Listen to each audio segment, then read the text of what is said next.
And what's up, everybody? Welcome back to the channel. It is your boy Cheap Ludes, and the market is wild right now, let me tell you that. So I know at least a few of you guys were expecting another pack opening today, being that they re-released the Hero Super Packs, but I absolutely refuse to open more of these terrible packs. Look, yeah, I could open some and get some diamonds, but I don't really feel like doing that. So I'm going to go over all the market implications from this weekend.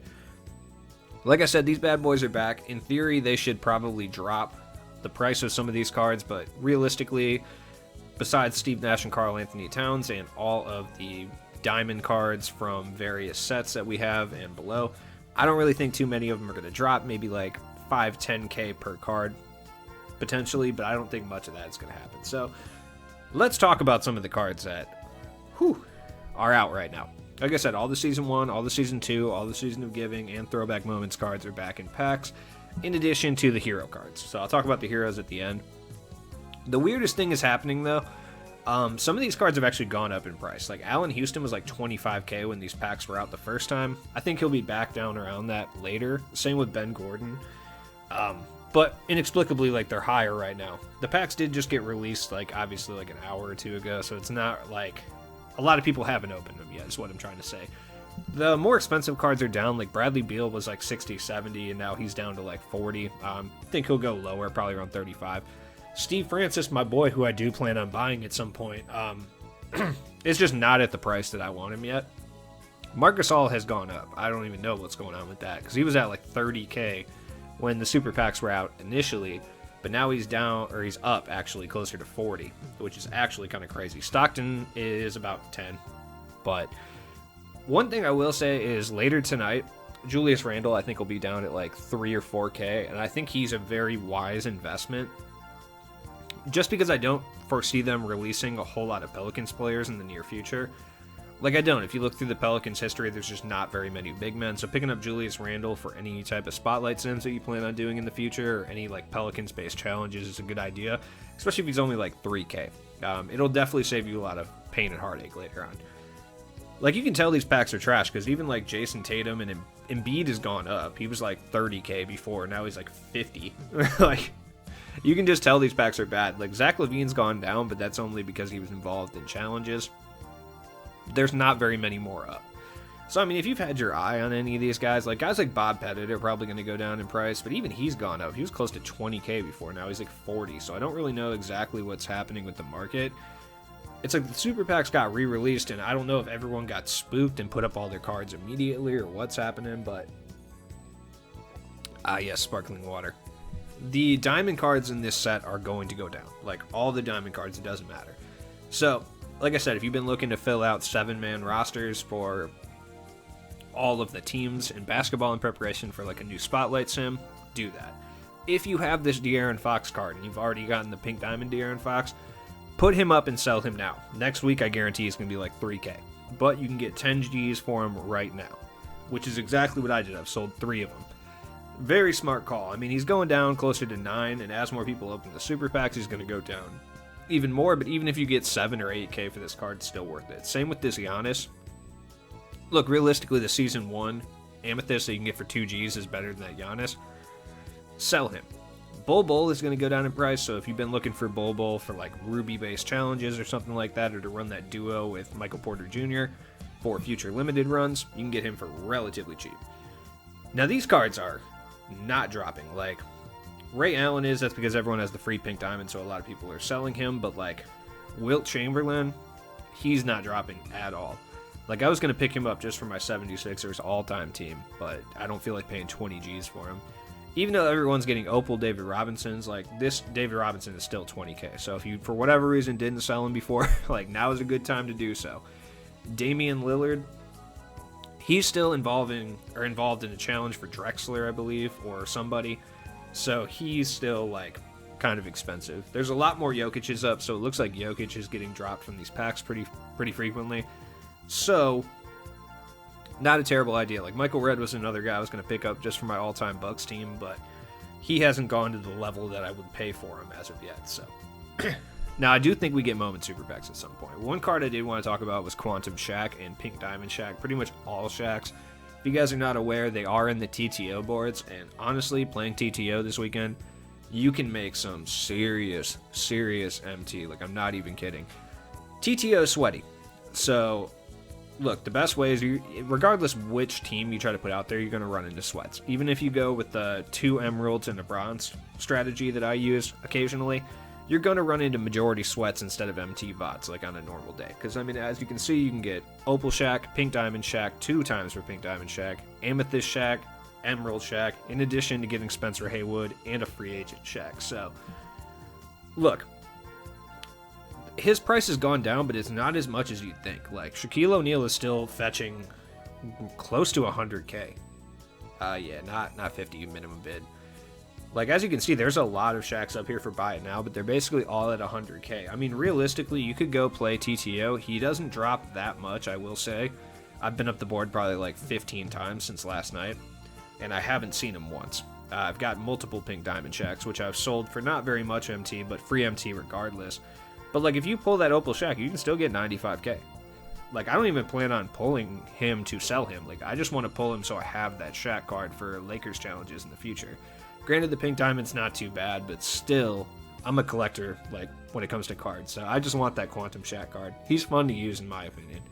But you can still get 15K for this Pink Diamond Shaq. Like, I'm glad I sold mine last night and I got, like, 25. But I pulled 2 last night. So, look, free 15K, free almost 100K, or even free, like, this Amethyst Shaq doesn't go for much, but at the same time, like, that's free MT. Like, all you have to do is play TTO, and you don't even have to play that many games to get them. You could probably get them within somewhere around 3 to 5 games. 3 to 5 wins, I should say. 1500 MT, honestly, if you pull 2 of them, because you can get both.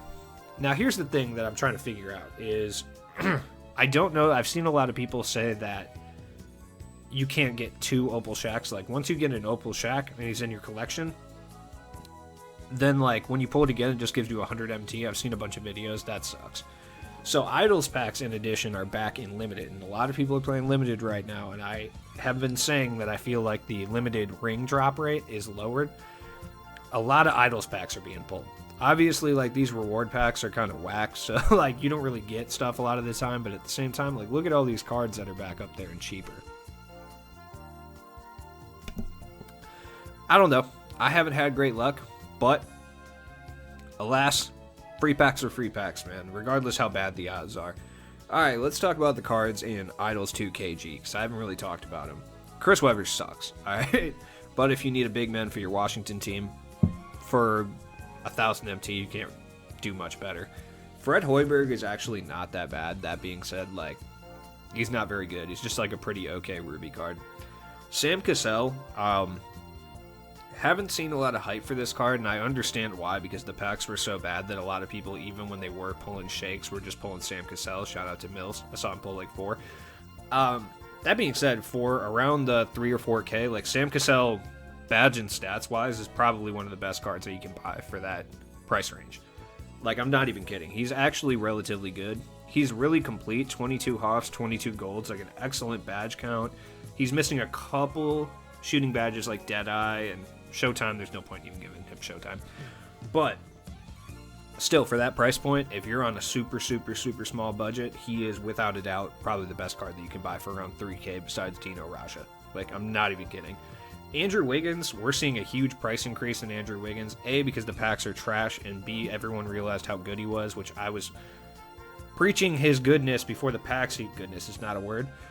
Preaching how good he was before the packs even came out, so y'all are late to that party. That's where I was at first. Opal Paul Pierce, realistically, he can't shoot from the corners. That being said, he looks like he's really good on next gen. So if you're over on next gen, like, Paul Pierce is really nice. He's got an excellent badge count. His jump shot's not terrible. Like, he has Paul Pierce base on quick, which is actually pretty good. Though he is going to step over the line when he's shooting corner threes. If he could play 2-guard, I guarantee this card would be a lot more expensive. But because he only plays small forward, power forward, and if you're running a traditional 5-out, he's going to end up being over on the wings quite a bit, over in the corners. I mean, you can run him at power forward and run like a Bucks freelance, and he'll end up at the top of the key a lot, but then you're kind of running into some issues in regards to defense. Larry Bird is probably the best 3-and-D small forward in the entire game. He's wet. He doesn't miss. If you guys are familiar with Larry Bird base at all, he makes like a ridiculous amount of greens, but he does miss a lot of whites. And that has not changed with this card. He does have Hall of Fame steady, so on current gen, it's going to be kind of rough. On next gen, it's Hall of Fame blinders, so you're actually going to have some success there. He's still really good on current gen, do not get me wrong. Like, he's fast, he's big, especially at small forward. He's got long arms. He's Larry Bird. He looks really odd when people have baggy jerseys, which I think is my favorite part about running into him online. Still incredibly good, though. He does need some rebounding badges if you plan on playing him at power forward, but he's better at small forward anyway. Look, KG's a nightmare. I've run into him a couple times while playing limited. It's awful. He's, without a doubt, one of the best centers in the game. Set shot 14 is actually not that bad. I like it a lot. It's the same release as Jokic and Bonga. It does feel more like Bonga when he's shooting, if that makes sense. Andre Iguodala I've been seeing a lot of hate for. I have this card. Then again, I saw that hate for Hito, and I actually kind of was okay with Hito. Andre Iguodala is not that bad. Like, I saw DBG's video. I know he was like saying it's the most disappointing card or whatever. But I don't think he's that bad. Like, he's not. He's an excellent 3-and-D card.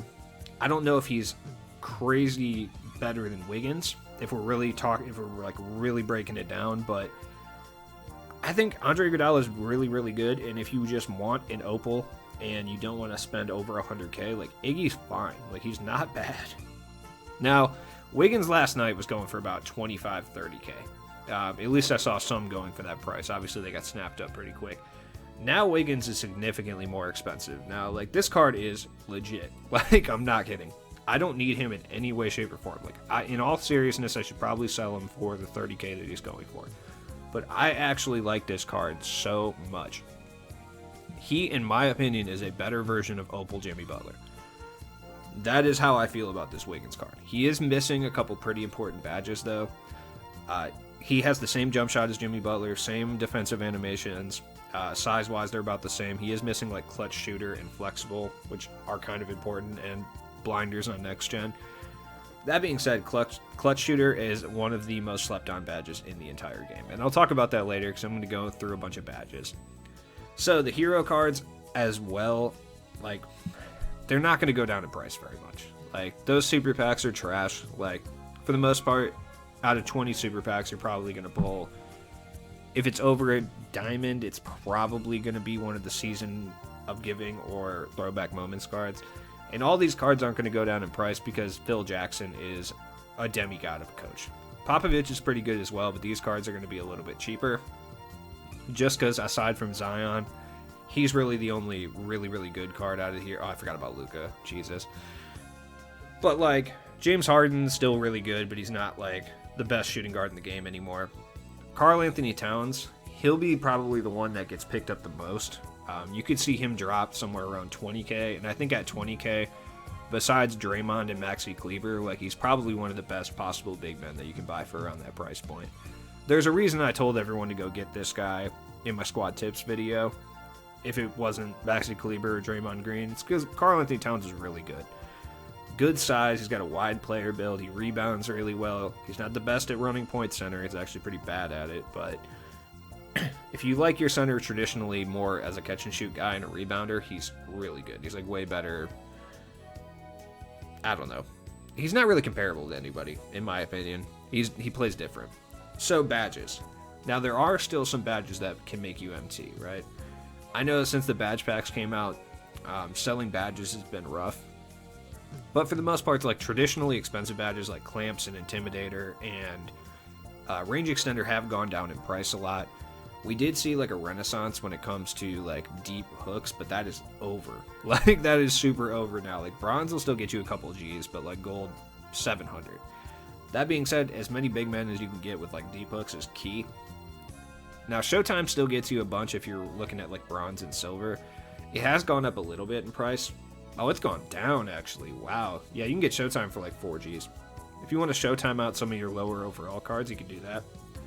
Handles for days is still pretty expensive. Now, like, when we're looking at badges for cards, from this point forward, the badges that cards aren't going to have are going to be, like, handles for days. Even most of them have Showtime and Quick First Step at this point, so I don't know. tight handle, space creator, like weird badges that you don't realize how important they are until you have a card that's pretty much complete, doesn't have these, and you realize like he's not as good. Like stop and go is way more important than people realize. One of the most important badges in this game is not tight handles.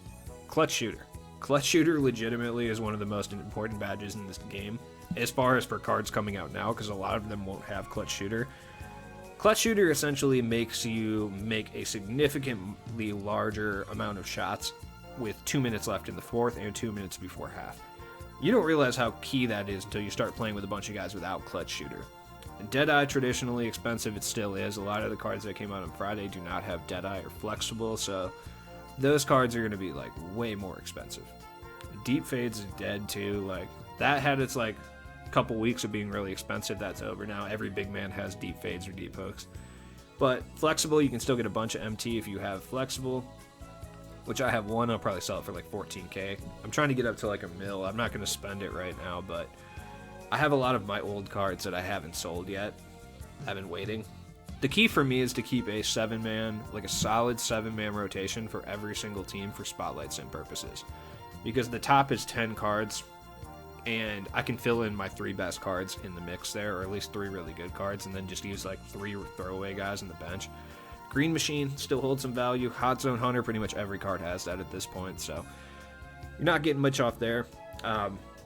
Steady Shooter, actually, like range is still going for enough, but it's not going for like the 20, 30, even 40k it was before. Steady Shooter is cheap on current gen, but because we have a shared marketplace, it's still going for a lot because it's blinders on next gen. Now you notice I have Spencer Haywood, and I'm keeping like Shaq, and I'm keeping all these cards in my unopened packs. The reason for that is for exchanges. We're about a week away from Season 6. I want to keep at least like a pretty solid gem count in here for exchange purposes. Like I have 2 opals, some diamonds, bunch of rubies, a few amethysts, emeralds. I have some few unopened packs as far as like Season 1 packs and like guaranteed ruby packs. Bunch of pink diamonds. Like I have a bunch. I think back in like Season 3, I got like Richard Jefferson and like 2 Allen Iversons. I think I even have like some other stuff back here, like an Emerald John Morant. The reason for that is just in case of exchanges. I don't know if we're going to get a Dark Matter exchange, but it's entirely possible. So you want to keep some opals. So playing TTO, maybe saving any of the Spencer Haywoods you got, or if you save some of the Fred Browns, is going to put you in a good position for any exchanges. Granted, the exchanges are going to be astronomically expensive for no reason, but if you are somebody who enjoys them, definitely want to stock up now while you get a chance. So as always, it has been your boy Cheap Ludes back with another Market Talk video. I hope I helped you guys make some MT this weekend. This is a really good MT, or really good weekend to make a bunch of MT, even though 2K is being greedy and throwing out more VC-only super packs. But play to your advantage. Anyways, check out my description for all my stuff. Watch my videos from yesterday if you haven't. I'm recording another episode of the podcast tonight, and I'll be back tomorrow. Peace.